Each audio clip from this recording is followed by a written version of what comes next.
माझं नाव मंगेश बबनराव डांगे, सहाय्यक पोलीस निरीक्षक पोस्ट अंबाझरी, नागपूर शहर। आमच्या इथे डीबी पथकाने त्यांच्या पेट्रोलिंग दरम्यान त्यांना संशयित वाहन घेऊन आला असता त्यांनी त्यांच्या प्रयत्नाने आणि कौशल्याने 2 आरोपी निष्पन्न केले। त्यातला एक विधी संघर्षग्रस्त बालक आहे आणि दुसऱ्याचे नाव आहे सुमित उर्फ भांजा महावीर सुमन। त्याचं वय 18 ते 19 वर्ष आहे आणि हा राहणार आहे जटाशंकर मंदिर जवळ ठाणे सदर मधला। आमच्या इथे अपक्रमांक 471/25 नुसार एक गुन्हा दाखल होता, ज्यामध्ये एक बाईक चोरी गेली होती।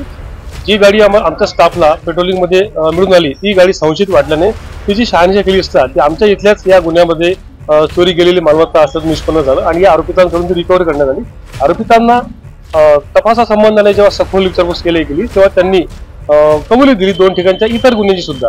त्यातला एक गुन्हा दाखल आहे वाडी पोलीस स्टेशन मध्ये नागपूर शहर हद्दीमध्ये आणि दुसरा दाखल आहे गिट्टी गदान पोलीस स्टेशन मध्ये। वाडीमध्ये एक शटर फोडून त्यांनी काही चोरी केली होती, त्यामध्ये हार्डवेअर दुकानात शटर फोडून चोरी केली होती आणि गिट्टी गदानच्या हद्दीमध्ये समोसाची जी ठेला असतो तो फोडला होता, दुकान होतं समोसाचं, ते फोडून त्यांनी ती चोरी केली होती। तर त्यामध्ये 39,180 रुपयाचा मुद्देमाल रिकव्हर केला आहे, ज्यामध्ये ऍक्टिवा गाडी पण सामील आहे आणि कॅश पण सामील आहे। असे टोटल एकूण 3 गुन्हे माननीय DCP झोन 2 श्री नित्यानंद झा साहेब, आमचे बर्डी विभागाचे सहाय्यक पोलीस आयुक्त माननीय विलासजी शेंडे सर, आमच्या पोलीस ठाण्याचे सिनियर PI श्री विनोदजी गोडबोले आणि आमचे वरिष्ठ यांच्या मार्गदर्शनामध्ये आमच्या DB स्टाफने अतिशय मेहनत करून त्यामध्ये सतीश मेश्राम पोलीस उपनिरीक्षक, पोलीस हवालदार राजेश शेंडे,